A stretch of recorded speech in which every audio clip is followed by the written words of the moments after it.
Welcome to Seat Time, everybody, the off-road show that brings you all the results, news, and online shenanigans that make being online a good time. We'd like to say thank you to Fly Racing for their support of Seat Time. Please go check them out at flyracing.com.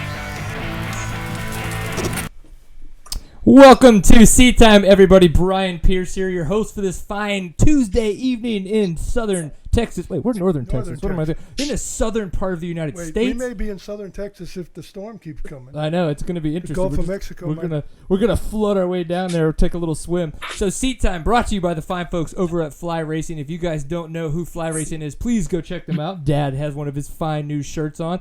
I have been so busy, I am still in the shirt that I wore to work today. So unfortunately, I love you, Fly Racing, but today it didn't happen. So, flyracing.com, you can check them out. As you can do, you can order right off the website. Comes from a local dealer, so that way you're taking advantage of using Fly Racing and your local dealer. Of course, Kenda Tire, so kendatire.com is where you can go learn more about those guys. If you race off-road or even ride off-road, go check out all the tires they have because they're going to have something special for you. Especially check out the hybrid tires they've been doing. Those are very, very cool. The Equilibrium. Looking forward to running that at the TKO, hopefully, at least on the rear. Probably still do the gummy tire in the front, the prototype on the front. And then, of course, Stillwell Performance. So if you race off-road and you want to have better suspension, either while riding, while racing, maybe you're looking to do some hard enduro kind of stuff, maybe a little bit more supple, you're thinking about, lowering your bike, stillwellperformance.com. Ask for Alan Stillwell. Obviously, anybody there can help you. They're going to be very, very good at what they do, and we appreciate their support. Get tired of harsh forks. Yeah, nobody needs a 4CS.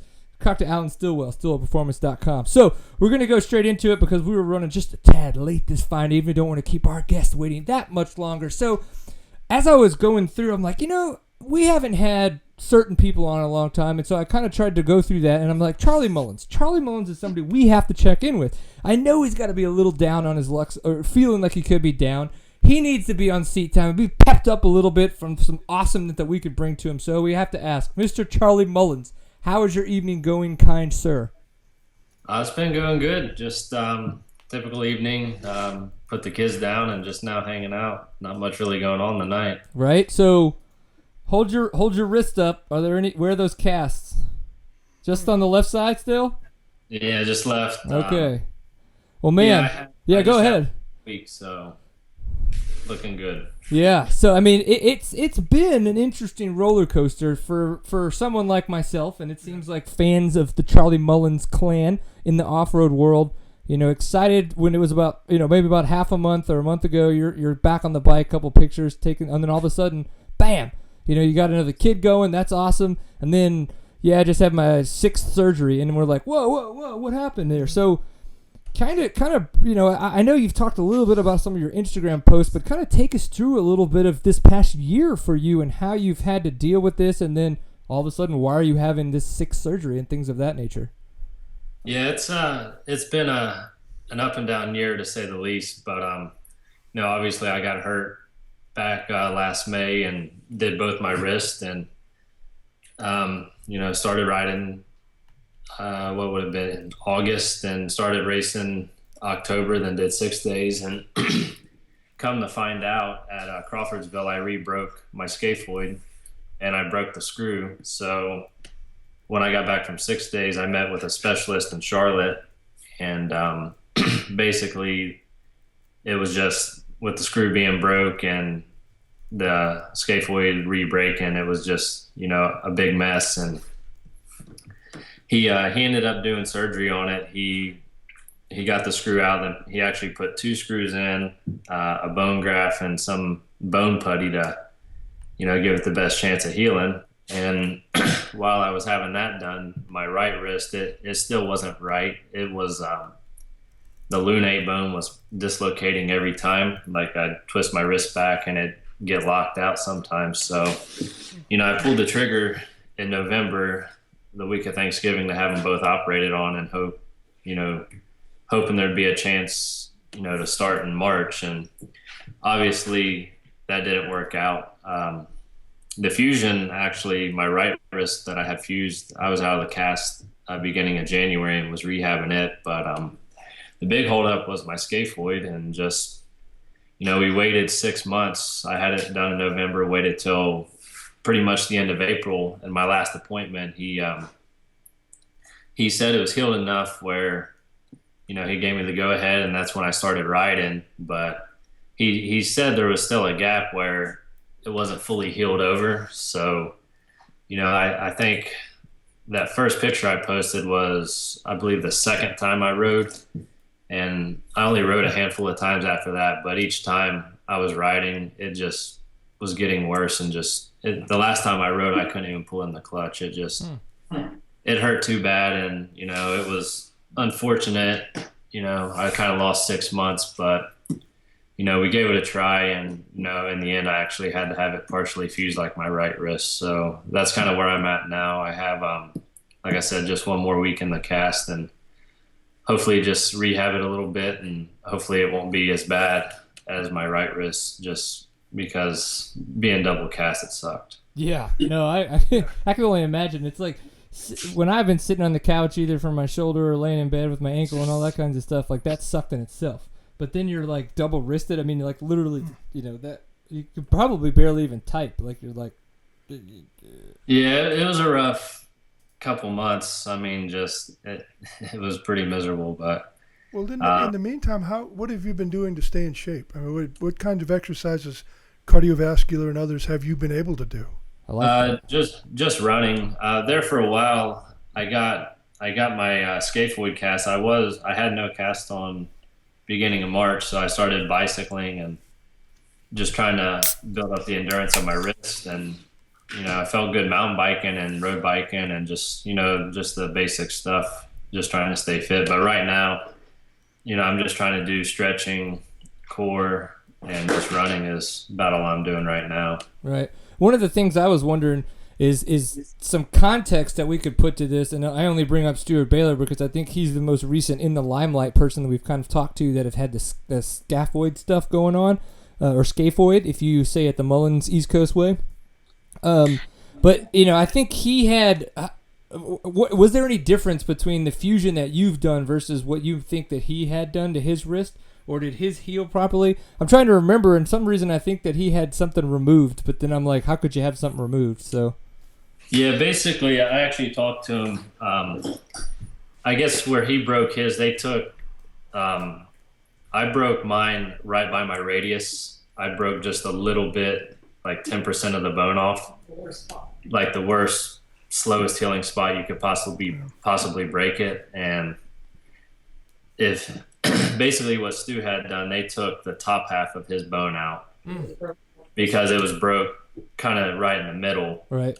And my doctor said if that's where mine was broke, that would have been the best option. But where mine was broke, that was really the only option I had. And when I had the last surgery, when he went in there to take the bone out, he said it was like crumbled and like chalk. It was dead and it was never going to heal. So, I mean, it's an unfortunate, thing, and it's definitely been a tough situation dealing with it. But like I said, I mean, I got it fused, and I'm on the road to recovery, and hopefully, get back at it here soon. Right. Yeah. Well, yeah, obviously we wish you the best of luck with all that stuff. I know it's got to be crazy tough. And I'm only going to ask this because somebody put it in the chat room, but I really think it's kind of one of those goofy questions. You guys in the chat room, you guys are nuts. They literally go, so when do you think you're going to be back racing? And I'm like, when the bone's healed? Well, I mean, is there literally any, now that you've fused the left wrist like you did with the right, is there literally any timeline that the guys are like, okay, cool, the right took this long because we fused this one. You should expect the same with their left, or, not because you're right-handed, or you do other things with the right. I mean, Well, I mean, my right wrist was so bad. My doctor in Charlotte, he said it was, the worst wrist injury he's ever seen. Just the damage I had done, all the ligaments, it was just a wreck. And I'm hoping with my left wrist, just taking the bone out and with no ligament damage and stuff like that, and that I'm just hoping, it should heal, or I should be able to get it back to shape a little bit quicker than my right wrist. But I guess my tentative plan, or in a perfect world, I'm hoping, get my cast off next week and just rehab for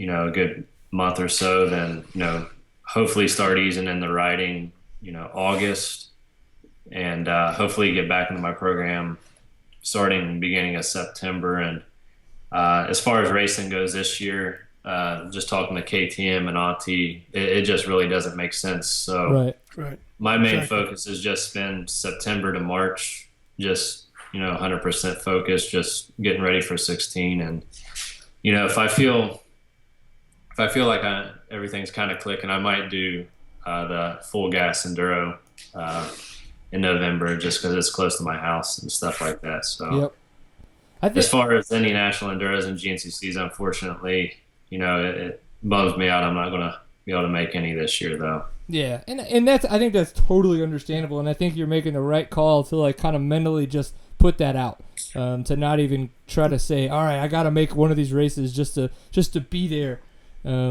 So I'm sure they've told you the worst thing you can do is hurt it again before you're ready. Yeah, that's not the first time you've heard that. Yeah, I know. A lot of people thought I rushed back the first time, but I followed doctor's orders, and I was released to ride, and it was just one of those with my right wrist. It was just with that bone dislocating every time I twist it back, and my re-breaking my scaphoid. It was just unfortunate things, and it happens. But I took the time to where I felt it healed properly, and it didn't work out. And this time, the issues that I've been having, the bone's taken out, and once it's fused, I'm kind of good to go. So hopefully, I have no more setbacks after this. Well, since you've sat on the couch so much, I can only imagine that you've had to kept up with kind of how your teammates are doing, how people are doing in the GNCC series, National Enduro series. I mean, that's kind of like your bread and butter. You're either the ultimate fan now, or you watch like ice skating. I mean, I can imagine that it's probably one or the other. So, I mean, what have your thoughts been on the GNCC series? I think to see Caleb Russell be as dominant as he is pretty interesting. But if you think about it, so the year before that, it was you and him that were winning all the races. So take you out of the picture. Now it's just him up there at the front most of the time. Obviously, he has had some good competition a couple times, but he's just getting out front and able to walk away from everybody. So, I mean, have you had a chance to really kind of put any of your fantastic brain power to this? Yeah, I mean, it's pretty obviously he's kind of on a different level.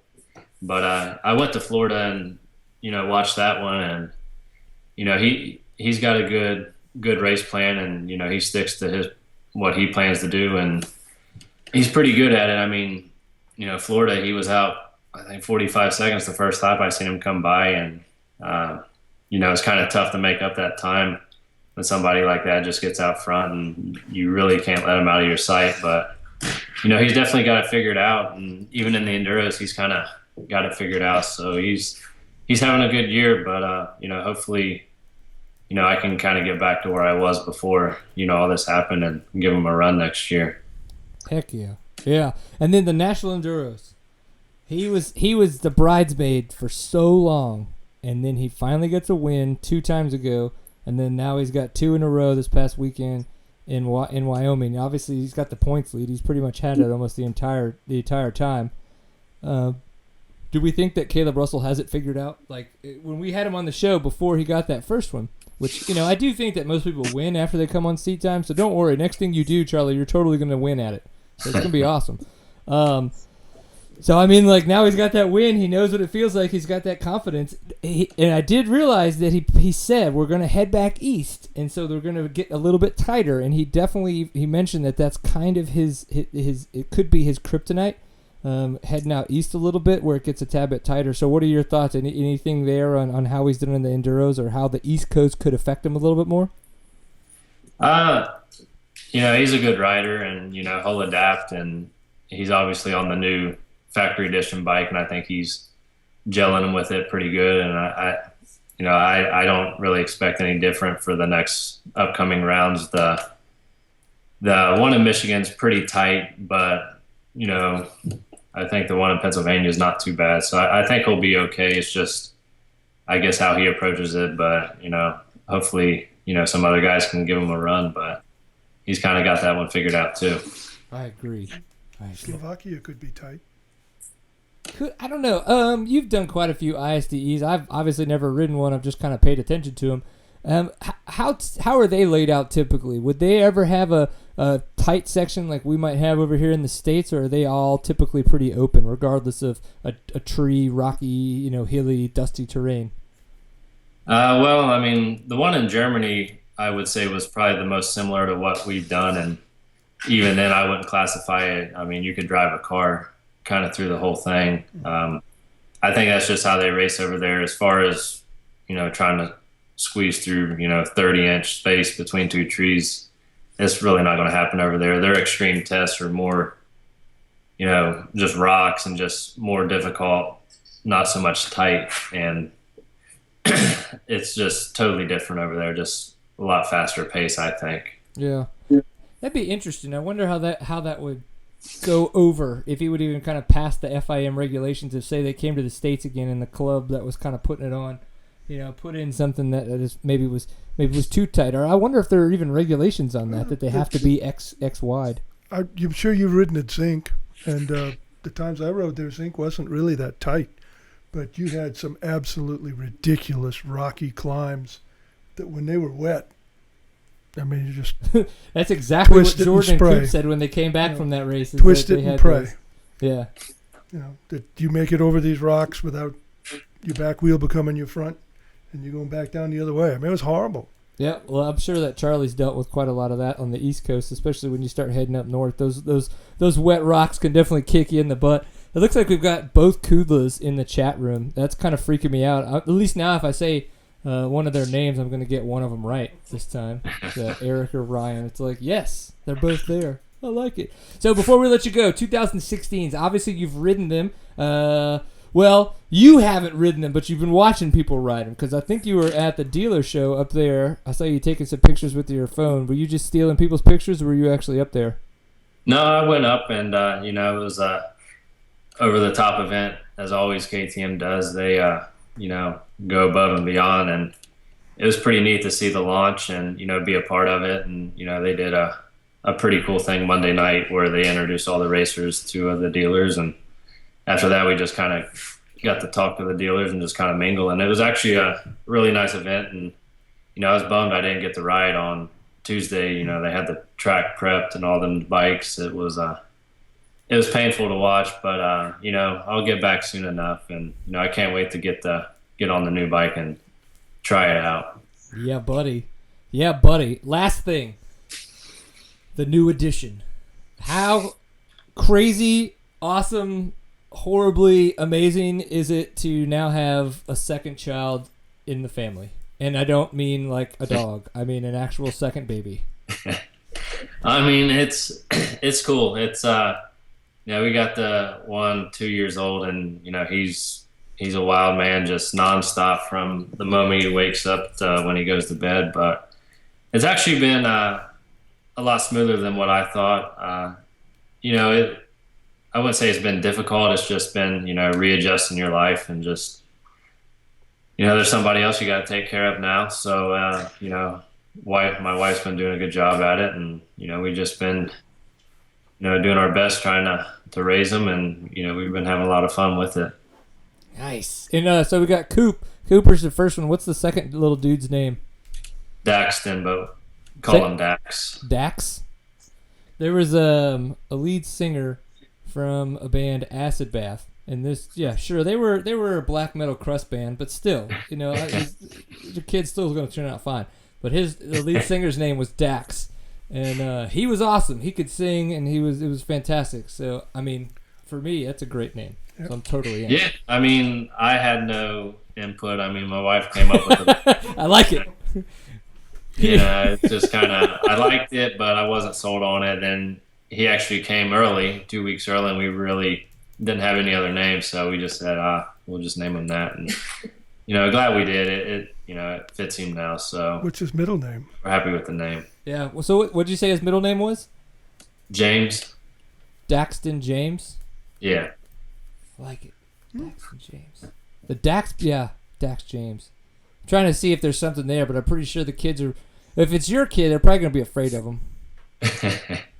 He'll be a hulky little he'll, dude. He'll probably pass you in the woods. Yeah, that's what's so funny about me having a little boy is that like the Nora, the youngest girl, looks like she would be my child. You know, she's small and petite and very, you know, beep, beep, beep, beep, beep. But Liam is this, yeah, it looks like my dad reincarnated. I mean, he is just, but at this point in time, Liam's average height, but he's like, so his height's I think like in the high 60 percentiles, but his weight is in the 80 percentile, and his head is in the like 90 something percentile. So he's just like, yeah, he's a super stocky dude. So it's like if he ever picks up some height and to go with that weight, he's pretty smart too. Scarily enough, takes after his grandmother on that one. I know it skipped a generation because I got screwed. No, it's really fun, man, having all these kids running around and being crazy. And he's he's probably I guess like 2 or 3 months now, right? He's probably 2 or 3 months. No, he's I think 6 weeks. Holy crap! Yeah, he's still. Yeah, he was born May 3rd, so that's my birthday. Hey, that's my dad's birthday. So now there's a Nice. Dax to go with it. I like it. But yeah, at this point you not getting a whole bunch of sleep anyway. So Yeah, it hasn't been too bad, and I barely made it to the birth and everything. I was actually out riding that day, and I was up in the mountains with no cell service. So once I came down the mountain, and she tried calling 10 times or whatever, I barely made it to the birth center. So it was a pretty eventful day.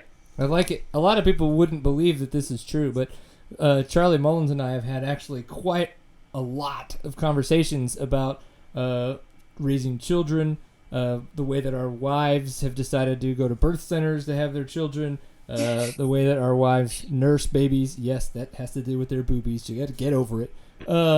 And then obviously diet stuff, like his wife and my wife are. And then obviously, Charlie being a professional athlete, he as well is big on diets and kind of what he puts into his body. Me, as long as it's beer, after that, then I might not worry about it. But so it's been interesting. A lot of people wouldn't expect that Charlie Mullins and I have sat down and had intelligent conversations about life. It's been fun. Yeah, I remember the one at Big Sky. That was a good one. The only interesting part about that is I was able to have an interesting conversation because I think I was extremely hungover. Oh my gosh. The day that the race happened was the worst day, but I still got on that bike and did a lap. So, yeah, I remember that day. I look like death rolled over at that table for sure. I hope we get to make it back to Big Sky, man. For a big event like that, obviously we could go up there and hang out at the resort. But man, that race was epic, and you obviously got to win the national championship that year. So we had a lot of fun doing it. Yeah, that was a cool one. I mean, just the whole atmosphere at that ski lodge. It was a pretty unreal place. Yeah. Cool, man. Well, I guess keep it up. Have fun. I know the good thing is you're at a time right now where you're home. You get to, it's not like you're out racing and you're out training and you don't get a chance to, be around your new baby and the family as everybody's starting to grow. So that's a huge positive to look forward to. And I know your wife's got to, sure, you're going to be like, I can't do anything with my left arm, but you got that right one now. So you're totally usable. And remember, it's been good. They grow up fast. The time at home with the family has been great. So, I mean, but I am ready to get back at it and get, I guess back to our normal life, traveling, racing, and I guess what I was born to do. So yeah, your wife ready to get back at it. The year's been long. I could see. I could just feel your wife in the background going, "Nope, that sounds horrible." She knew what she was getting into. Absolutely, no, she's pretty tough. She can handle it all on her own if she had to. She's good. Right on. Cool, man. Well, thank you for taking the time to let us catch up with you a little bit. Kind of just see how you've been doing. I'm glad that you got that positive note. It's obviously a tough time, but you're doing well with it. And just, keep us in the know, man, for sure. Yeah. Thanks again for having me. And, hopefully, I'll keep you guys updated. And, hopefully I'll get back on that bike soon. Yeah, we'd like to see it. And when you do, you just have to call us and let us know how much everything hurts. Yeah. And in the meantime, enjoy the babies because they do grow up quick. Yep. Yeah, they do. It's because we're awesome. Take care. Later, dude. All right. Bye-bye. We'll see you. Sweet. So, Charlie Mullins, great to see that dude's doing good. It sucks that he's had to have his 6th surgery, but hey, it kind of happens, and that's the way it goes. So before we jump in really quick, we didn't get a chance to talk about some of the other stuff that is going on. So Seat Time. Obviously, we are big thanks to our sponsors, Fly Racing, Kenda, and Stillwell Performance. But the other stuff is, so Seat Time, you can find us, the site, seattime.co, that's where everything is archived. And if for some reason you don't want to pay attention to these beautiful faces on the video, we are audio only. The podcast goes up on Stitcher and iTunes. And the RSS feed is out there. If anybody wants to kind of put that in their own podcast directory or just subscribe to it that way, that works as well. One of the things that would help us out a lot, if you do enjoy Seat Time and you do happen to listen, watch, whatever, on a specific platform that has reviews or ratings, please do that. You can add a comment, you can add a review, you can add a rating, specifically iTunes. That'll help us a lot to get a little bit more notoriety, if you will, if we can get a couple more, ratings and things like that from you viewers out there. So that'd be super cool if y'all would do that. Seat Time Adventures, of course, is this summer. We'll be going to Colorado. You can find out more about that at adventures.seattime.co. We do have a chat room for those of you who don't know with tlk.io/seattime. We got a couple cool regulars in there. We got the Koodless and our good buddy Larry Patton, who his favorite rider is getting ready to come up, his Kentucky boy, Mr. Ryan Sipes. We'll have fun with that. X Games was last weekend, and we put together a badass photo epic. So if you haven't been to the website and seen that yet, please go check that out. So seattime.co, so check that out. And then the first post is still going to be the photo epic, so check that out. And yes, koozies. Look for brand new Seat Time koozies coming around July 1st. Those will be, obviously all of our beers are in need of them because they're sitting here perspiring for no good reason whatsoever. Actually, it's because they screwed up the artwork and made it look like shit, and we decided to redo it. So that's why they're taking a little bit longer than expected. So look for those to be purchasable on the site around July 1st, and yes, it will be better in the nav than it is now, which is non-existent. Hey, so that's a good start for everybody. So, don't forget, iTunes, give us a review. Thank you. Don't make it shitty. I'll find you. So, second guest for this fine evening. We will have 3 guests. It's going to be a little crazy tonight, but that's the way we roll these days. So, Mr. Ryan Sipes, are you still sore from all the craziness that you've been up to? Superman. I'll be honest, I'm still kind of tired. But I'm trying to take it easy this week. I know we got a tough one coming up, so. Well, but your motocross schedule is kind of tame for a while, right? You're going to just focus on off-road? Yeah, I'm not going to do another moto until Indiana, which is the last round. It's in August. So you are officially going to skip Redbud? Yeah, it's just understandable. Too much. Understandable. You got to have an American 4th of July sometime and beers to be drunk, right? I kind of told my wife I want to have a regular, normal 4th of July. Drink some beers and shoot off fireworks. Well, if you want, you're in Kentucky, you own land. I'm sure you understand what it's like to be a redneck. But if you want to see what retards do, like myself, I am a quick phone call away. I can be in Kentucky, and well, I'm going to take a while to be honest. But just saying, we could do like the party in the pasture, like Kevin Windham does, but it'd be like the pint full of awesome pasture. All right. You set it up. I'll give you the land. I'll provide the land. You just set it up. You know what he just opened up, don't you, Steven? A bad door. No, that would be fun. We'll talk about this later when nobody else has to hear our plans. No, that's a fun idea. So, yes, so you're going to miss Redbud. That's okay. I understand. Have a true American 4th of July for once in probably many, many years since you've been racing your entire life doing this, getting a little bit of a break with off-road, but then this year you go and pick up 8 new series, including doing like 3 or 4 nationals. So you've definitely been keeping yourself busy. So I noticed you've been on a couple different radio shows. You talk with Paul Max, all that kinds of stuff. So, in the quickest way possible, what was all of that like? How much chamois butter did you have to go through to not chafe like crazy?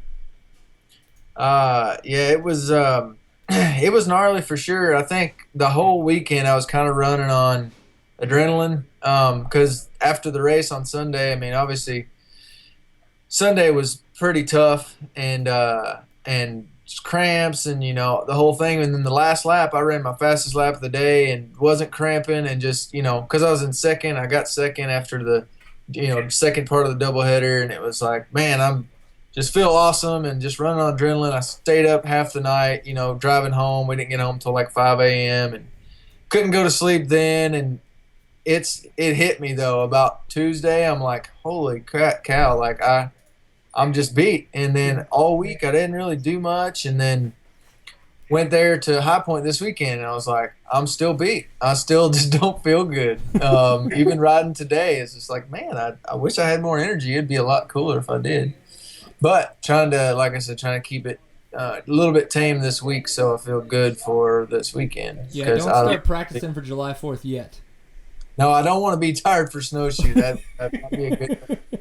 You and your 12-ounce curls, you got to wait till after snowshoe. When snowshoe's over, there's always a good party up there, I hear, on top of the mountain. So that'll be your time to start giving a little bit of pre-running, if you will, for 4th of July. But yeah, holy crap, dude, I can only imagine. So it was interesting because, as I said, I'm okay mentioning these guys. These guys do a great job. Love listening to their shows. You did the Pulpum X stuff, or with the BTO Sports Racer X stuff with Steve Mathis, who still does the Pulpum X show. And I noticed you talked about the 450 that you rode at the Outdoor Nationals. That was going to be one of my questions. Very little time, I would say, to train on that bike. If zero, probably no testing. Kind of break that down for us. I mean, was that just, you're like, okay, guys, this is what I need in a 450, make it happen, and I'll show up and ride it? I mean, we built it here. Okay. So it was, order the bike, and we got it probably 3 weeks before the National. And then it was, get suspension built and get the motor done and everything. And kind of it came together on, I think, the Monday or Tuesday before the race. And yeah, the first day I rode it, I'm like, wow, this suspension is not really what I'm after. So we got another setting and, took it to the race, and it was like, well, it's pretty good. And it's nothing against, them. It's just, like you said, there's no testing. So they don't know what I like. I just told them, hey, I want a motocross setting. Well, my motocross setting, versus somebody else's is totally different. So it's not, not anything against them at all. It's just with no testing, you're not going to have a perfect setting. I'm still working on a perfect setting, to be honest. Raced High Point and had a different setting, tried it, went back to my Muddy Creek setting, which is too soft, but at least I knew what it was going to do, and then I raced both motos on it. Hopefully this summer I'm going to get something better before I go to Indiana. Nice. Man, I can't even imagine how badass what you're doing is. The only thing that I can relate to is Kevin Rookstool. The triple header that he did at, was it in Florida, Daytona, or he did Endurocross, Supercross, and then a GNCC. Do you think that you could throw an Endurocross into the mix? No, sir.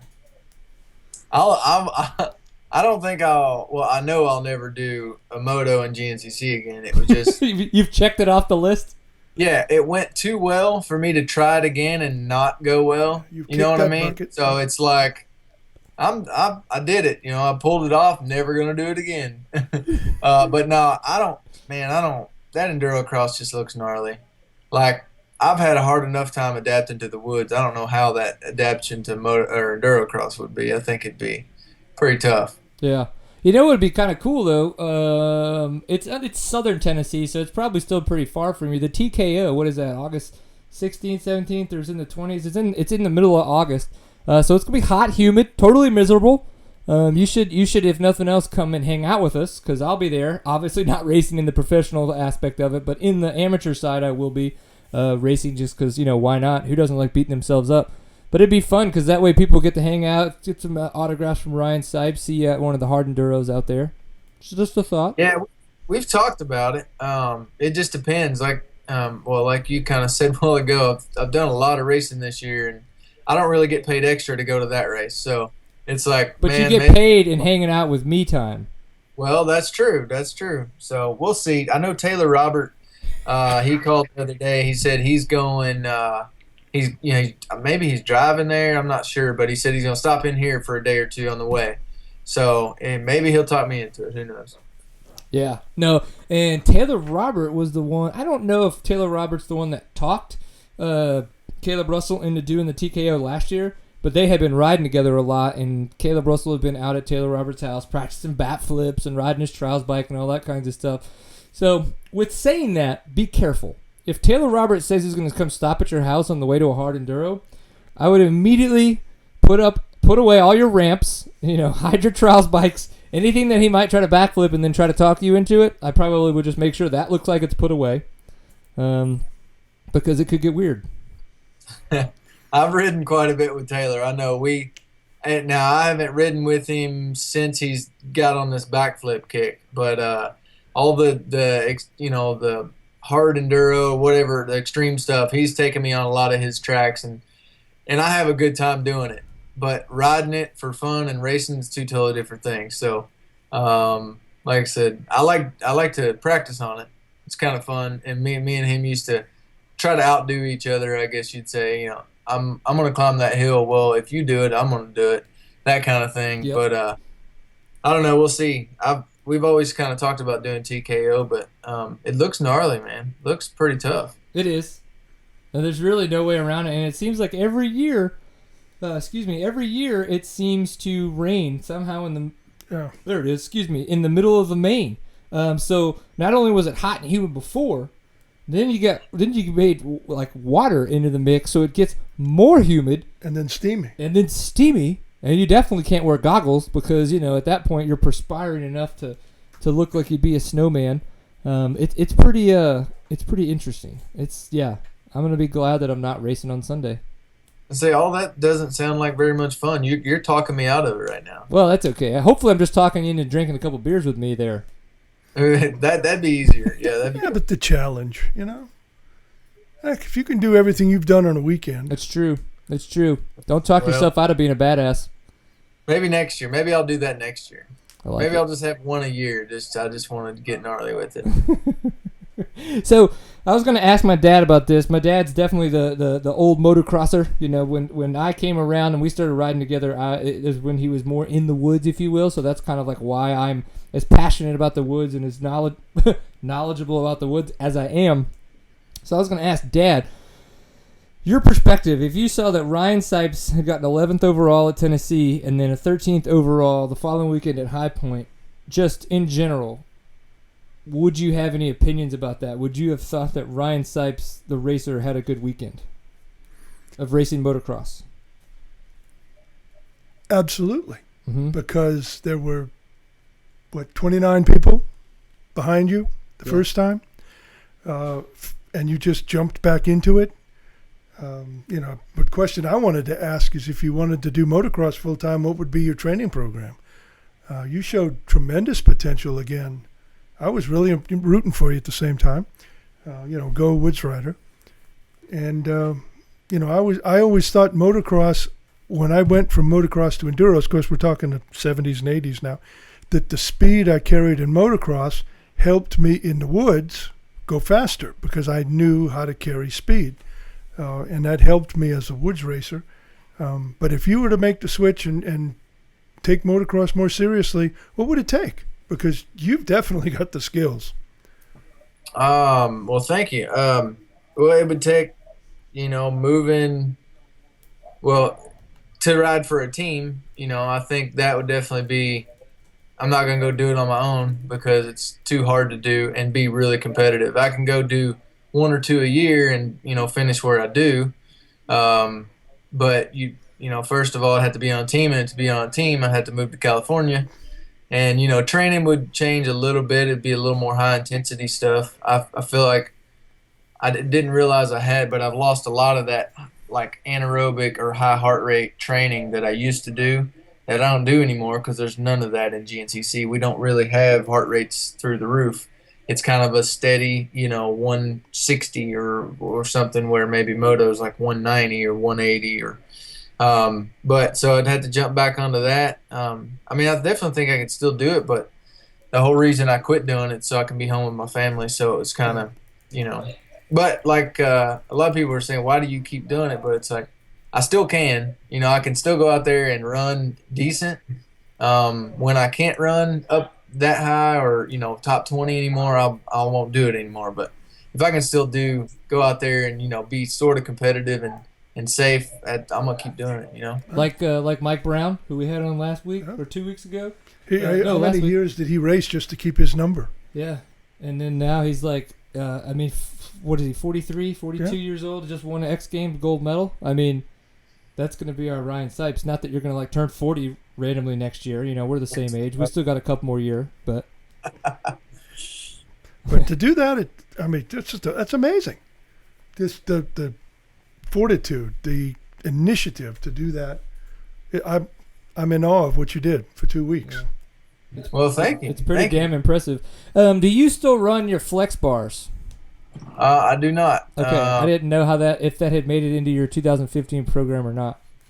No, we went a different direction this year, and I'm now with I run Mika Metals handlebars. But had an awesome year last year with the Flex guys as well. Yeah, no, for sure. Yeah, I was going to ask about some motocross stuff, but that's okay with those bars. So you made a comment on the BTO Sports deal with Steve Mathis about no testing, and it was factory suspension is only better because you get to test with it. And I don't know why, but for some reason I was like, hey, that's a really interesting point that I don't think a lot of people think about. I know I didn't. Was that it's not really like, oh my God, you guys have all of this stuff in the forks that nobody else can have, which is the case for some people, like the cone valve and stuff like that you can have available with some of the KTMs and different things. But I liked what you said because of the fact that you get to test with it. Like that's the big thing, is that it's not you and your buddy out at the track riding and you're kind of talking to him going, man, I feel like this is pushing, or I feel like, this isn't tracking very well. And he's like, yeah, I agree. That doesn't really help much in the testing realm. But when you have guys, like in this case, the guy, rookie I know that works for WP, that's his job. He talks to you guys about that kind of stuff and says, okay, cool, we did try and this. They've got videos watching you. Right, where you pack up and where you rebound too fast. Yeah, I thought that was a hell of a good comment, and it kind of opened my eyes a little bit to realize it's like, man, it's not just that these guys are, factory service doesn't just mean that there's a shit ton of work parts that make stuff work better. It's the team and it's everybody's knowledge to kind of like help the rider when he talks about the bike. Maybe he talks about the bike in a weird way, so then there's people that have to analyze what he say. Are you a good tester? Like, there's people they say this guy's not a good tester. Like, he could go ride something and he's not going to be able to notice subtle differences. But or like Shorty is a good tester, right? Or like Chris Kiefer that's his job now, is testing. Yeah, I mean, I think I'm pretty good. I think I was pretty good in motocross and supercross. It took me a long time to get good at, or to get even competent at testing off-road stuff, because I was like, I wanted to work good on the small stuff, but it's got to hold me up when I hit the big stuff, because I still hit stuff, really fast, and if it just bucks me sideways, so it took me a while to figure out what to tell them. But like you're saying, I mean, I completely agree with you. The factory suspension's only that good because you can test it. Now, what makes it even better than, say sending it off to random, company A, is they do have the better parts and stuff. But if you don't get to test with it, it's just a shot in the dark for them to send you a setting and it be good for you. If, it may be spot on. You say, hey, I want some moto suspension. And they send it to me. It's a shot in the dark whether I'm going to really like it or not. Yep. Because they probably either sent me someone else's setting, or, maybe took my off-road setting and beefed it up, or whatever it may be. But it's still kind of a shot in the dark because I don't get to test it. I don't get to go out and then come back and say, yeah, it's good, or no, change this. I clicked around on it, and it's, I still something needs to change, and I tell them what I think, and then I ship it back. And that's not really a good way to test. That's, it's hard to make a lot of ground that way. Right. So it's, kind of, like I said, hopefully we're going to get something better. But at the same time, I don't do moto. Like my focus now is GNCC. So the moto thing's just kind of fun. Yep. No, absolutely. And it's a different kind of riding. Yeah. Yeah. It's way different. So and then we found out the desert's even different again. Yeah. Yeah. Shit, the desert is way different. So Bo Cottonton is in the chat room, and he was asking, he's like, is there any chance that you would, obviously with some support, probably not 2015 because you're already booked up the wazoo, it seems like, but what about making it west for some like hare and hound type stuff? Maybe not the whole series, but finding a way to kind of loop something in as you make your way west for a couple different events? It'd be fun. You're like, yes, if somebody paid for it. Well, that's the thing. My team. I'm not part of any private or factory team or anything. I get some factory support and stuff, but it's still kind of a private team. Everything is budgeted and funded by sponsors, and for me to go and do a bunch of races that I don't get paid for, I just don't like to do it. I don't like to do too many. I already do a lot with the sprint enduros and the motocross and all that stuff. But that being said, I like racing. I like going and doing stuff. It's just I don't like to take money out of I have a family and everything, so it's like I kind of need to hang on to the money I have and race what I get paid to do and focus on that rather than try to mix too much other stuff in. Yeah, so Bo, figure it out, get the man paid, and he'll come race a national hare and hound for you. So how good are you at golf? Because from what I hear, the ISDE fundraiser is back this weekend. It's snowshoe.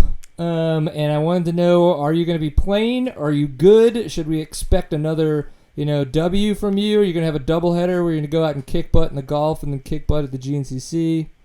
Don't tax yourselves, though, hitting balls around. Yeah, well, I can answer yes to all, but am I good? Because I'm not. But we're still going to we got a good team. We're still going to win. They're going to carry me.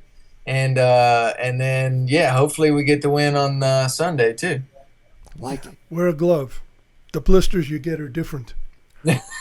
Oh, in golf? Yeah. That's so weird, but I mean, I play Top Golf, which means there's a bar and there's a golf club and a golf ball that's electronic that tells me where I hit the thing. Now, every now and then I hit it straight and I get excited and I go finish my beer and get another beer and then I hit the ball again and who knows where it's going to go. So that's my kind of golf. His grandmother used to use the golf course as a babysitter for me, so. Really? Yeah. I was shooting in the 90s when I was 12 years old. I don't even know what that means. You do. But I haven't been able to break 125 in the last bunch. Yeah. Well, you don't play either. That's okay. You're too busy chasing me around. That's correct. Keeping me in line. Let's see. Snowshoe this weekend. Thoughts on snowshoe? You've obviously ridden it last year. It's going to be a big, nice long break after that up until September. You will obviously have races in between that you're going to be doing, but not GNCC-wise. So, yeah, what are your thoughts on snowshoe this weekend? Well, I'm hoping – I was just telling somebody this the other day. They were asking about West Virginia, the one we did 2 rounds ago, and I said I absolutely hated it last year. I hated every minute of it because it was just hard for me. It was really difficult for me. And snowshoe was the one I hated the most because I just didn't have any fun. It was just so hard for a moto guy to go in there and just get smoked. I mean, I got worked.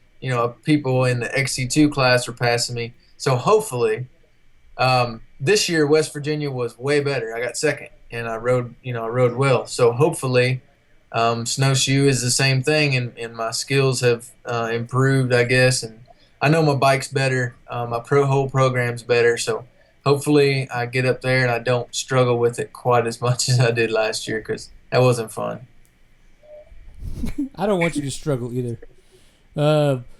We've talked about it a couple times, but that place is gnarly. The only time that I've been there was for a national downhill race, the Norber race on the bicycles and stuff back in 2000, 2001, something like that, 2002 maybe. But holy crap! What's neat though, the bicycle perspective, and I would imagine it's the same when you go there and ski, is that everything's at the top of the mountain. So like the hotels, the cabins, all the places you stay are at the top of the mountain. Then you'll go to the bottom, and then like the only thing down there is a bunch of trees.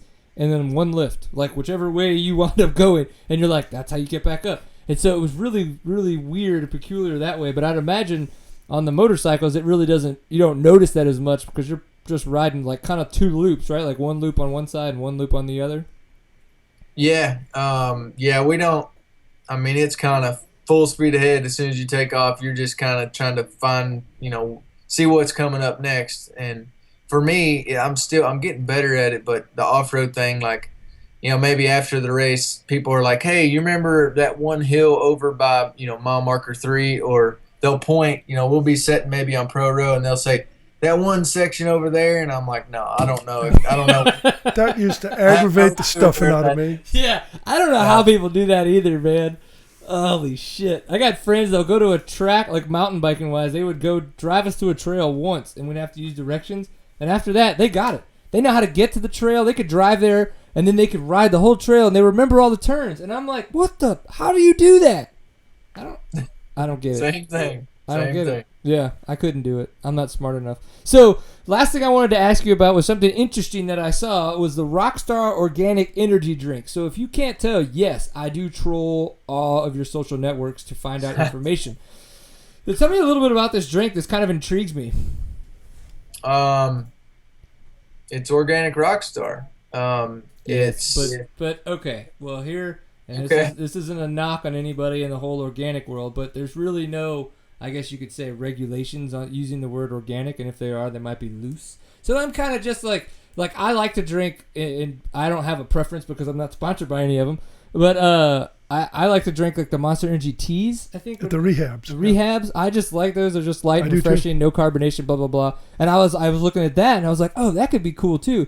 Because I'd imagine, though I understand I'm still getting a bunch of chemicals. It's not organic. It's cleaner, than what I would get if I were to have like the traditional Monster or the low carb or any of that BS. So that was kind of why I was intrigued by that, and I kind of wanted to chat about the organic, Rockstar versus maybe some of the other ones. If you kind of knew what they changed, or if that's just what you chose to drink, or I've checked out the ingredients, the ingredient label, and it's a whole lot shorter than, a lot of the energy drinks that you see. A lot of the ingredient lists take up the whole side of the can because it's, all these chemicals that you can't really pronounce and all that. But the organic one says it's like four ingredients, and it actually says organic cane sugar, so it's real sugar they're using, which, better than artificial, I guess. And it tastes good, and if it makes me feel healthier than just plowing through a Mountain Dew or something. So I'm gonna drink Organic Rockstar. I like it. No, I'm down to try it for sure. I mean, if you have a connection to anybody at Rockstar, you let them know. We'll totally. Let's start out by buying a 6-pack. I don't think they come in 6-packs. I'm gonna have to go spend $2.39 at the local convenience store, which I'm okay with. We can get you some. We can get you some over there. And he's gonna open it up and put something in it. Yeah, organic. Shove on this jerk. Vodka's made out of potatoes. Yeah, I know. We could. Vodka and Organic Rockstar. What do you think? I don't know. I'm not much of a vodka guy, but if you're a vodka guy, no, I know. I'm a 12-ounce curl kind of guy. So what was it? Oh, ISDE tires. We got Ryan Kudla in the chat room of the Kudla brothers. We have Ryan Kudla currently. Are you reading my? Yeah. And he wants. Everybody forgets that they're on. They're on the TV. And I mean, you can see that's my bed. My office got moved to our bedroom because we had a baby, and the wee one. It was kind of his room is next door. Well, our daughter is 7, and she don't like to sleep on her own. So she told us if we moved her room to there, she would sleep in her own room. So that was my office. I got moved into the bedroom.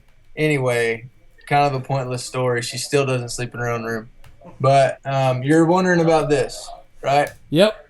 So we wanted to know if you're practicing your times or what's going on there.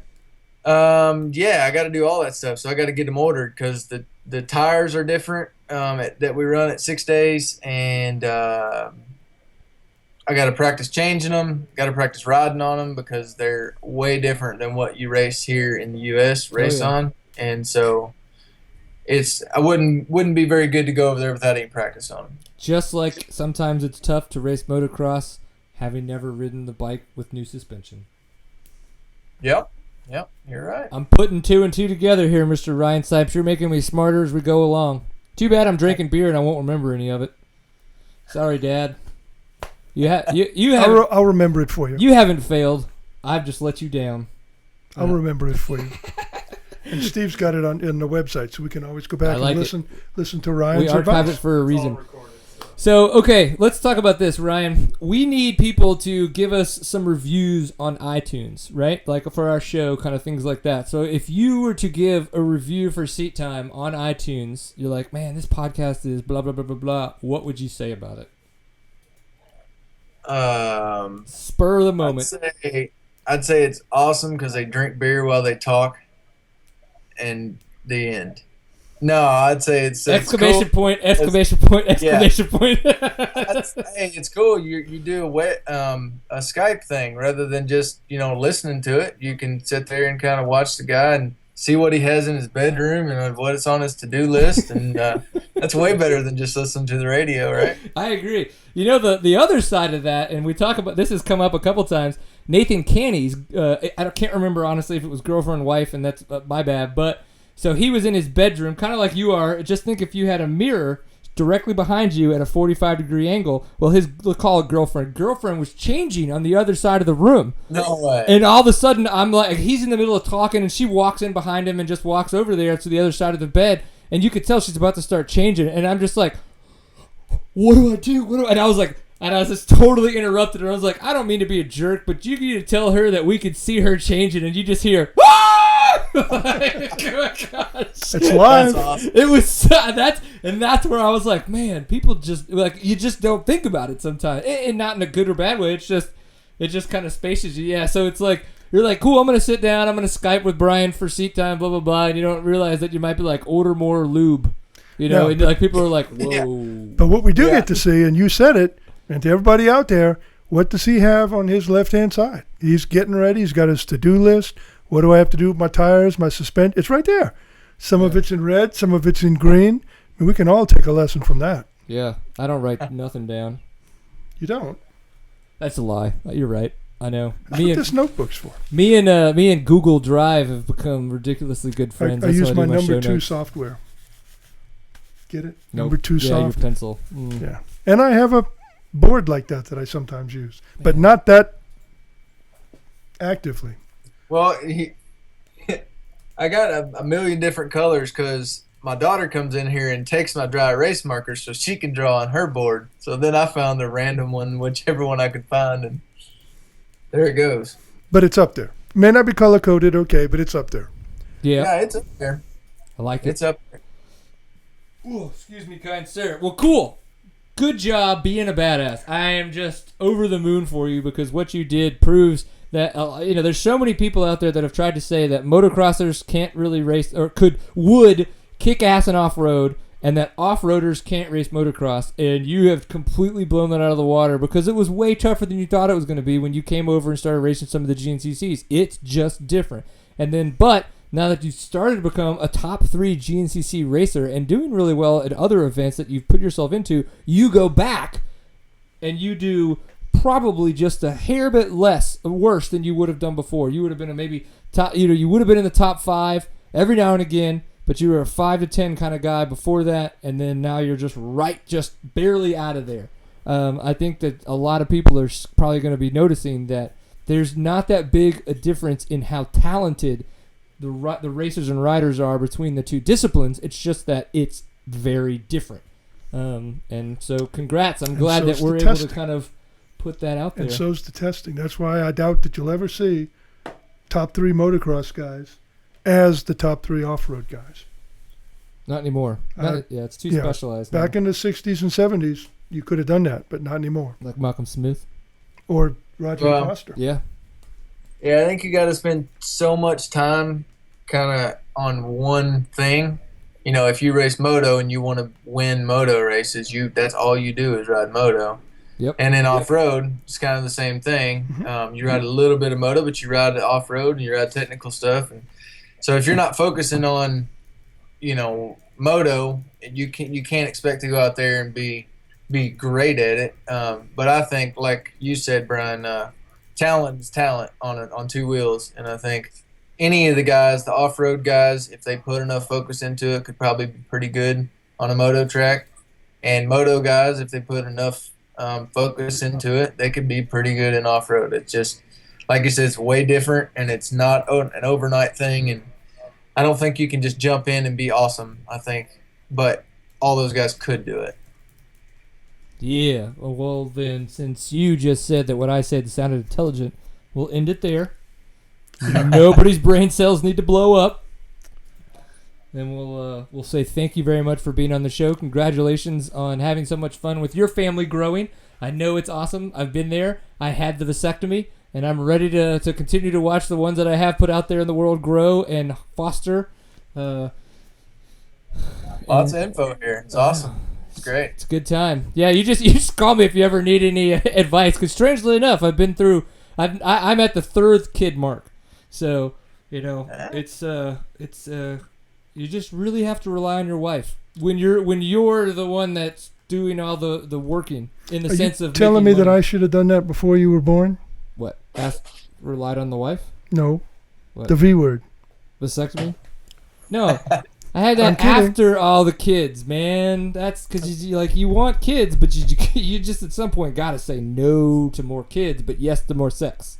Yeah, you don't have a hardware problem; you have a software problem if you do that. That's true. That's the way it works. We're education, man. We're just bringing it to the masses. I love it. Thank you very much for being on the Really? show, Ryan Sipes. Have fun at Snowshoe this weekend, and when you're up on the box, just remember, everybody enjoy a pint full of awesome, right? And we'll be cheering for you. Sounds good. Thanks, guys. All right, man. Take it easy. Bye bye. See ya. Awesome. Well, I'm just glad that he puts up with me. I say me because you're not as you don't come across as annoying as I could. So I'm just annoying to you. nah, we just got that going for us. So let's go ahead and talk to Mr. Ian Blythe. We'll see if we can get him on the show. Hello again. No, not yet. Almost. But again, so I just wanted to remind everybody, we did have a question in the chat room. Does Stitcher have ratings or reviews or anything like that? Honestly, I don't know. It's something I can look into and I can let people know. I think it's like stars. And Yeah, stuff, even if it's something just like a rating system like that, if you think we're a 3, please give us a 3. I mean, honestly, we just kind of need that kind of support because what that helps us do, that helps us grow when they're kind of aggregating all that stuff together. We don't really get that many reviews or ratings. So be honest. Tell us what's up. I just had somebody give us a rating on our 250FX review, and it said, "Hey, cool guy, shut up and let the girl talk." So see, there you go. Now YouTube is going to notice that kind of shit, that people are watching that video and it's going to pop up. And you know what, to that guy? Suck it. I don't really care what you have to say. That's how you look at comments. No, but the reviews, we really need those, so we would appreciate it. Or if you want to go, give useless comments, there's always that. Right? Right, Ian? I'd rather look at Jordan than me too. I agree. So, Mr. Ian Blythe, are you there? Did we lose you? Oh my God. Yeah, he's gone. He's gone. Oh my God. But we maybe no video it tonight with Ian Blythe. If that's the case, Stephen, I did put a picture of Mr. Ian Blythe in the For Show in case we do need to put a picture of that guy up there. So, while we get Mr. Ian Blythe back on, let us see. Just show dust in the foreground as you try to keep his dust in sight. Yeah, I know. Oh, dude, In the thinking desert. of dust. Ian, we need to do another video of, remember they did that video, you and Cole, in that one check, where we got to watch you guys go through it, and you guys were literally only like seconds apart the whole time? Yeah. How do we do Yeah, I that remember again? that. We need to do that again. That was epic. Or like you and Scott and Pahrump, Yeah, that where I was could pretty see you sweet. guys in the background, just see these two big dust clouds 10 miles away as you and Scott were going through the desert in Pahrump, Nevada. Oh, yeah. That was I amazing. remember that. That was sweet. Just kicking ass and taking names. Yeah. It was, when I was getting lost, I would just stop and then look for Scott's dust cloud that was actually going in the right direction and hope that I could follow that. I like it. Well, dude, last time, welcome to the show. We're kind of going a little long tonight on purpose for you because we'd love to talk to you. I wanted to know a little bit about the Wyoming Enduro that just happened. You got third place. Fantastic job. Last time we talked to you as well, you were getting ready to head to Brazil. I think you were a day or two away from getting on the plane. Obviously, we've seen you've been traveling all over the world. Maybe all over Brazil. doing that, and then of course once you get them to the States, you go drive around and do some more racing. So, dude, just holy crap, what's up? Yeah, it's kind of like what I do, man. I don't know what else to do if I'm not racing. If I'm not like getting ready for a race or coming back from a race, I'm just like kind of lost. So whenever I've got some time, I just spend that time planning the next race. So I've actually had quite a lot of time. When I was in Brazil, they've canceled some races, and we've actually only done two rounds so far there of the national championship, and so I've had lots of time to plan other races and look at results. So yeah, I mean, Wyoming's always one of my favorite races, and I've been practicing so much tight stuff in Brazil. I was thinking maybe I could actually do good. So yeah, I found a cheap flight home, and my dad got my bike ready for me, and we just went up there and just it was like old times, you know. My dad getting my bike ready, and Sammy came to the race with me, so it was really fun. Love it, dude. So what were you thinking Saturday night when all that rain was coming down? And I say all that rain, and obviously use parentheses because I'm kind of like, well, you know, that's what they said in the write-up. So was it a lot of rain that was coming down Saturday night? And was everybody kind of like, oh my gosh, it's gonna be so muddy, or was it, you know, to the point where you guys were like, this is gonna be epic because you kind of knew it needed the moisture?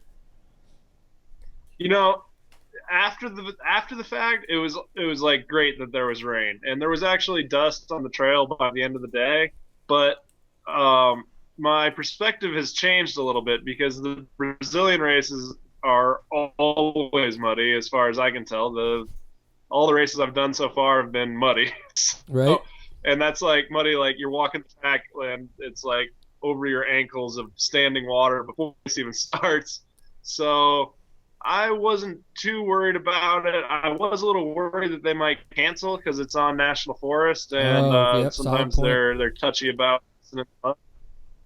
But yeah, I was pumped when I heard they were gonna keep doing it. But it did cross my mind that it was like, man, that's a lot of rain for Wyoming. I mean, that place doesn't handle rain well, and you could tell because on the way to the race, going through Lusk, it's this tiny town that spent like 3 years of their budget on this bridge to go over this tiny creek, and the bridge is just gone now. So there's like a tour through the town, and like their prize-winning bridge is gone, and so it's like, oh wow, this place doesn't get a lot of rain, and when it does, it's a disaster. It just runs off. Yeah. There was, it doesn't soak it up. But the race turned out to be great. You know, the first test was muddy and like slippery, but it was just nice that it was open, like wide open compared to the Brazilian races. So I was enjoying it. I was like, man, finally I get to get this thing out of second gear and pin it through some woods. And yeah, I was just having fun all day. Yeah, dude, it sounds like it. Yeah. Well, let's see, your worst test was the 7th overall, and that was the second test. So take us through that test, and then we'll talk about the one where you did the best. If you remember. I think that was a short one, and I don't think I lost too much time on it. It was just, there's 10 fast guys at a national, so if you don't have a great test, like, it's pretty easy to get 7th. So, yeah. Nothing bad happened in there. I don't think I fell or anything. I was just maybe being a little too careful, or maybe I blew some turns. I don't actually remember the test that much. I remember the third one really well, which is the one I did good in. All right, take us through the third one, my good friend. Let's go there. The third one, there was like a bunch of trees that were like exactly bar width apart, and I remember seeing them and being like, that looks like they're exactly bar width apart. And I was like, well, I could slow down, but I didn't. And I was like, oh, that's National Enduro for you. Just like third gear wide through bar width trees and not being a big deal. So that was a new thing for me, because usually I'm the guy who like comes to a stop between them and then like rips out past them. But I remember Andrew DeLong telling me one time, he's like, yeah, I have a perfect bar width measuring tape that I can measure trees from 100 yards away and know if I can get through them in my mind. So just trying to do the Andrew DeLong through the woods technique, and it worked out for me in there. You were channeling the DeLong. Yeah. Or just bounce off the bottom of the trees with the bike leaned over. That's another technique. I think was it Scott Summers that used to do the wheelie and like turn his bars? Yeah. That's another trick you could do, Ian. I'm sure you could ride a bitchin' wheelie. Yeah. Third gear, just pitching it sideways through the woods. Trying to, man. I know. That one was good though. I was just like revving out that 250 and staying on the track. Hey, dude, no. Well, you did awesome. Obviously, third place in the National Enduro. Like you said, seventh, that's pretty good. There's 10 fast dudes there, and in the end of the day, you came away in third place. So, obviously, fantastic job, and honestly, not too far off. And then the local experts that ride there every year. Yeah, not too far off from the time that Bob had, and he won a test. So, obviously, he was consistent, but you were just right behind him. So that's a fantastic job. What's next? Like, are you heading back to Brazil soon? Are you here for a little bit? No, I'm heading back tomorrow. Holy the timing was perfect, man. Man, that is like some quick traveling. How's the jet lag? Is the time difference that big a difference? It's only 3 hours different down there, so that's not too bad. It is there's a lot of different things to get used to, and like 12 hours of travel, or it'll be like 20 hours this time. I got a lot of layovers, so that'll put you behind and tire you out without the time change anyway. So it's tough going back. But how's your Portuguese doing? Fun. Yeah. You picked up on any Portuguese? Yeah, I'm getting it. I live with 2 Brazilian kids, and they just yell at me in Portuguese. So I'm learning. I just yell back English. So, I'm getting it. It's a tough language, but my mechanic is teaching me all the swear words, and we communicate in sign language and Portuguese. Portuguese. Portuguese. Portuguese. I like that. Well, has it been, I could imagine the time that you've been down there, the pictures that you've been putting up, looks like you're having a blast. But obviously look like you're having a blast versus having a blast. Will it be worth it? All that kinds of stuff. Do you feel like you've kind of like made the right decision going down there to take on this new adventure? Really, I was kind of at the point where I have to get a job or find someone who will pay me to ride dirt bikes. So it's the right decision if I want to keep riding dirt bikes. Right. But it's tough into another country. It was great when my girlfriend Sammy was down there with me, but she went home and she might come back later in the fall. But it's kind of lonely and tough sometimes. But it's also it's an adventure. It's fun, but it's not all fun the whole time. Yeah.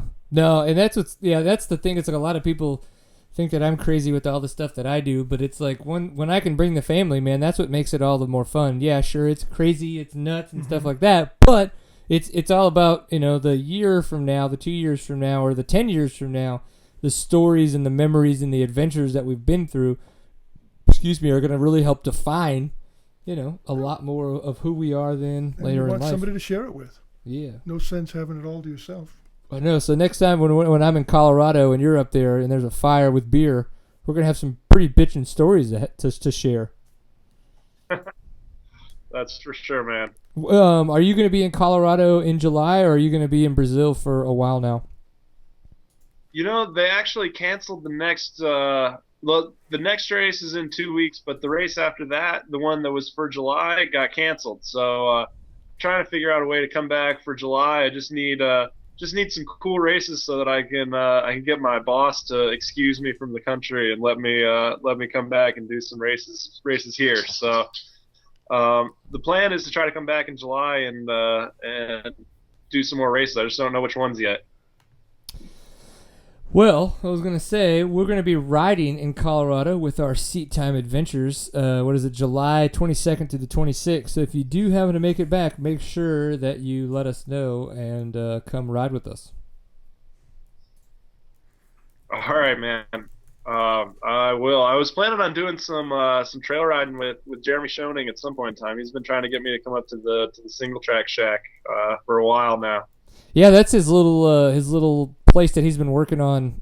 Not Salida, out there by Sargent's. It's like Pitkin something. Yeah, Sargent's. That's right. Yeah. And Pitkin. Yeah, around that kind of area. Yeah. He's got a cool little spot to stick a body in a bike or bodies in bikes and then just go ride and hang out and stuff. So having a lot of fun with it. That's where the Texas guys have their Colorado 600 too, is in that area. Oh man, there's all kinds. I think that's in August this year. Yeah, so I don't know. Well, I gotta say, Brazil sounds awesome. Racing all the enduro format down there. Talk to us a little bit about the format. Is it kind of the world enduro format, or is it more of a traditional kind of not timekeeping, but maybe more of the format that we know as our national enduros here? Like, what's the format down there for those events? Well, it's trying to be. They call it FIM style. So it's like 6 days where you got like 3 or 4 tests and they're timed like real time, and then there's like transfer section between them. They try to have an extreme test, a cross test, and an enduro test, and they use what they have, and they do their best with the races.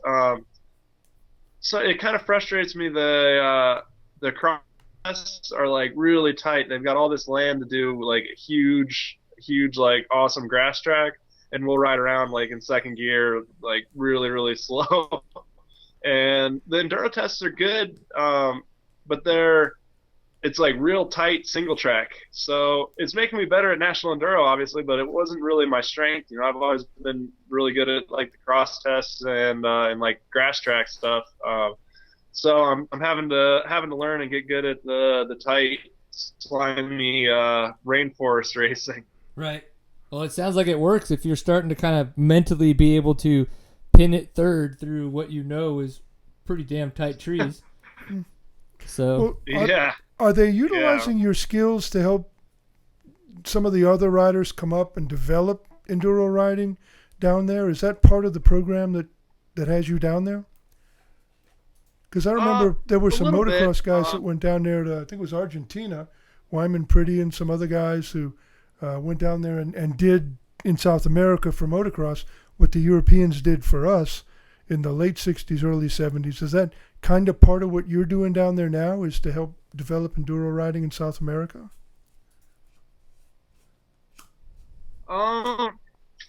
Not officially. I think I've got a little bit of pull with the guys, and I can tell them like, hey, this test is really tight. They kind of understand what I'm saying, but mostly I'm helping the Orange BI.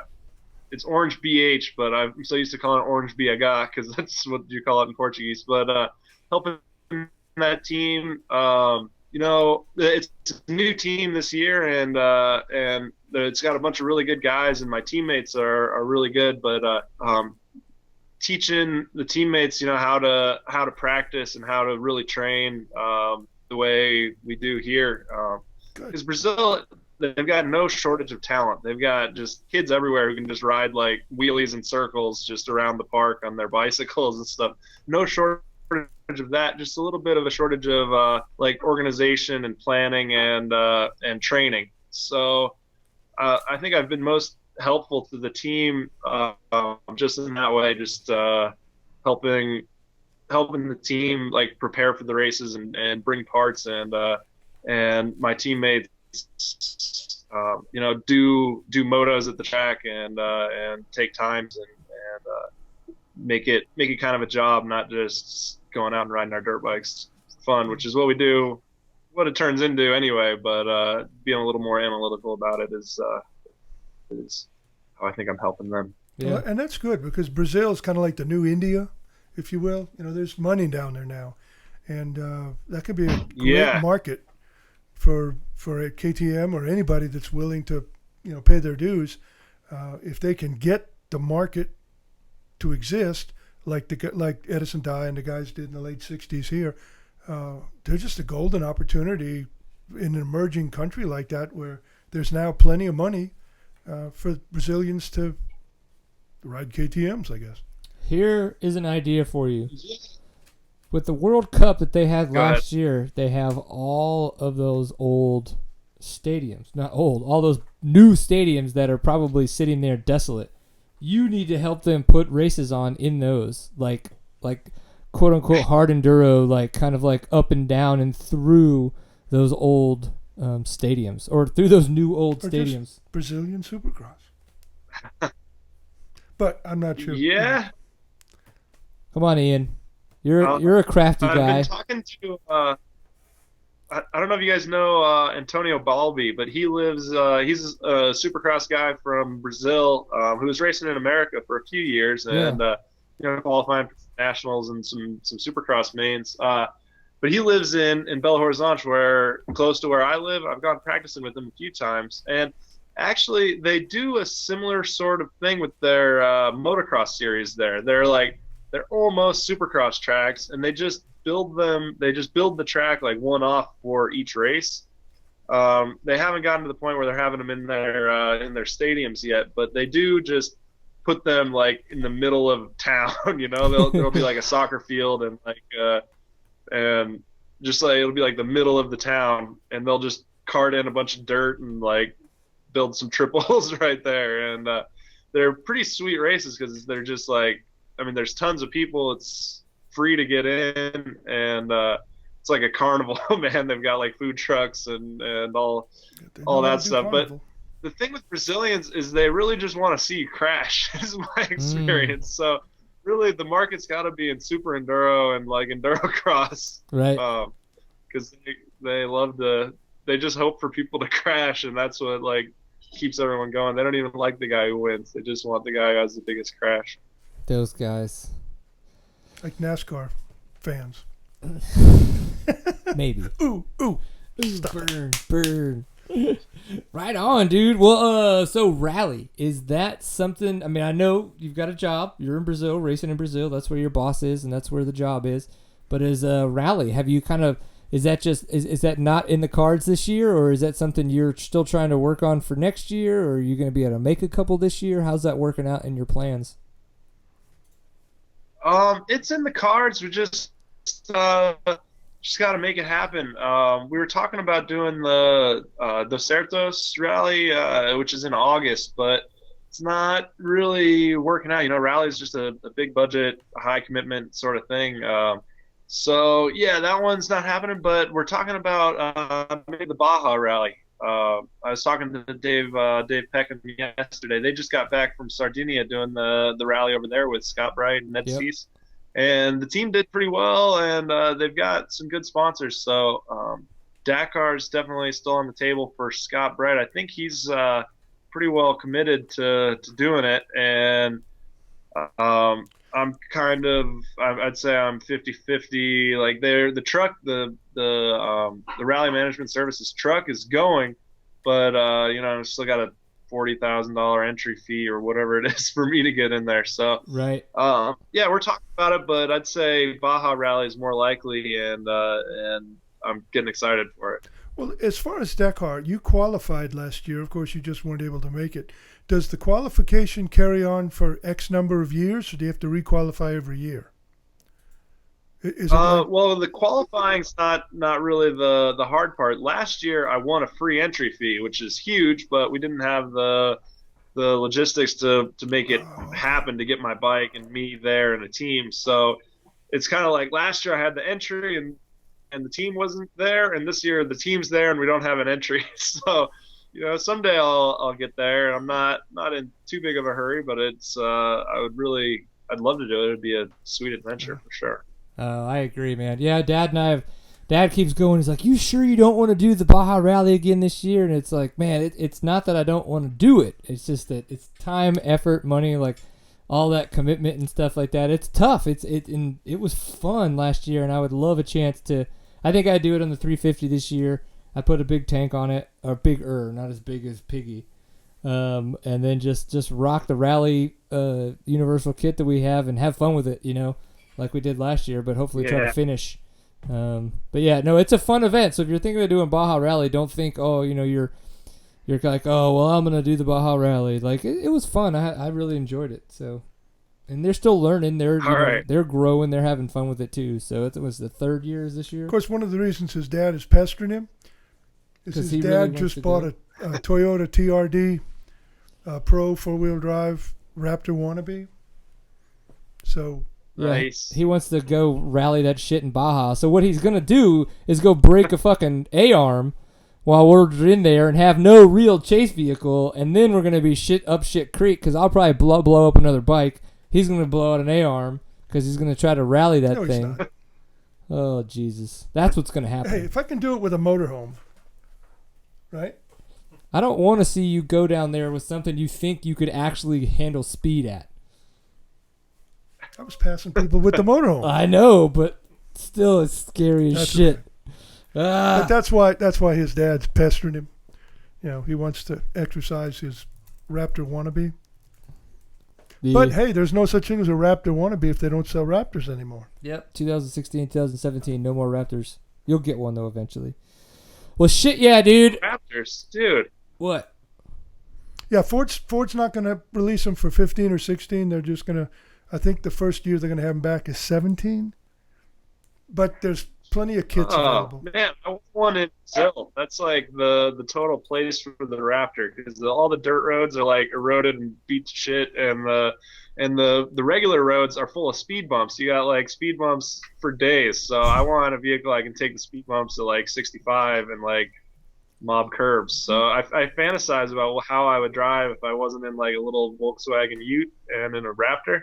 So I'm kind of disappointed to hear that. Well, it's okay because that just means Toyota TRD Pro Raptor wannabe.